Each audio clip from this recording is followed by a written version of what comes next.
খায়ৰুল ইছলাম নামেই যাৰ পৰিচয় পঞ্চায়ত পৰ্যায়ত সফল এক পৰিচিত নাম পূৰ্বেও ভোটাৰ ৰাইজে দিছিল ভোট কৰিছিল ৰাইজৰ সেৱা খায়ৰুল ইছলামক এইবাৰ দেখা পাব ৰঙাগড়া বেছিমাৰী গাঁও পঞ্চায়তৰ বেছিমাৰী খ অংশ ৮ নম্বৰ ৱাৰ্ডৰ সদস্য পদত নিৰ্দলীয় প্ৰাৰ্থীৰূপে এওঁৰ প্ৰতীক চিহ্ন হৈছে কলহৰ ছবি উদ্যোগী কথকি আৰু নিষ্ঠাকৰ্মীৰূপে পূৰ্বৰে পৰা খ্যাতি থকা প্ৰাৰ্থী খায়ৰুল ইছলামে আপোনাৰ আশীৰ্বাদৰ উপৰিও ৮ নম্বৰ ৱাৰ্ডৰ ভোটাৰ ৰাইজক কলহৰ ছবিত ভোট দি জয়যুক্ত কৰাবলৈ অনুৰোধ জনাইছে।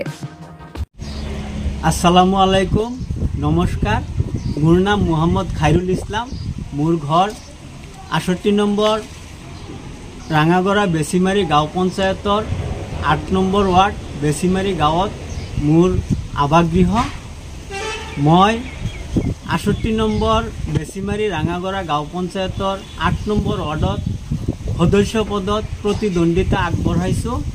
মই সমূহ দৰ্শকবৃন্দ সকলক অনুৰোধ ৰাখিলোঁ তেওঁলোকে মোৰ কাৰণে দুৱা ও আশীৰ্বাদ কৰিব আৰু অহা মে' মাহৰ ৭ তাৰিখে অনুষ্ঠিত হ'ব লগা পঞ্চায়ত নিৰ্বাচনত মোৰ প্ৰতীক চিহ্ন কলহৰ ছবিত মোৰ ৮ নম্বৰ ৱাৰ্ডৰ ভোটাৰ ৰাইজসকলক মই বিনম্ৰভাৱে অনুৰোধ জনালোঁ মোৰ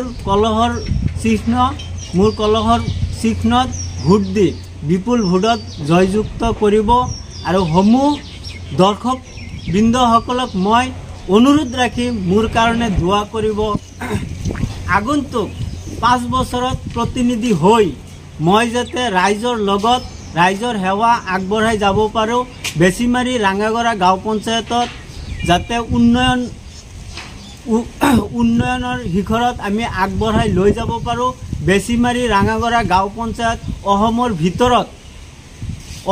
ভিতৰত মই যিখিনি দেখা পাইছোঁ যে অসমৰ ভিতৰত অতিকে পিছপৰা গাঁও, য'ত নেকি আমাৰ যিটো কমিউনিকেশ্যন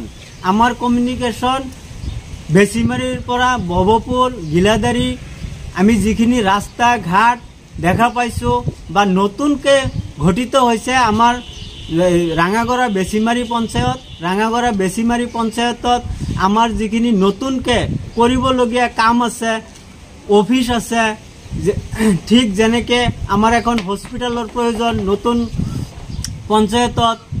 পঞ্চায়তত আমাৰ এখন মহাবিদ্যালয়ৰ প্ৰয়োজন, এখন হায়াৰ ছেকেণ্ডেৰী স্কুলৰ প্ৰয়োজন আছে।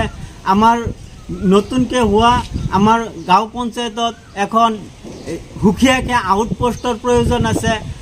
আমি যাতে প্ৰতিনিধি হৈ আমাৰ লগত যিখিনি প্ৰতিনিধি থাকিব সকলোৰে সহায় সহযোগিতা লৈ যাতে আমি এই নতুন পঞ্চায়তখন অসমৰ ভিতৰত জাকত জিলিকাকৈ গঢ়ি তুলিব পাৰোঁ, সেইবাবে মই বিনম্ৰ অনুৰোধ ৰাঙাগড়া বেছিমাৰী গাঁও পঞ্চায়তৰ সমূহ ভোটাৰ বা অসমবাসী যিমান দৰ্শক আছে আমাৰ এই চেনেলৰ, এই দৰ্শকসকলৰ পৰা মই দুৱা আৰু আশীৰ্বাদ বিচাৰিছোঁ।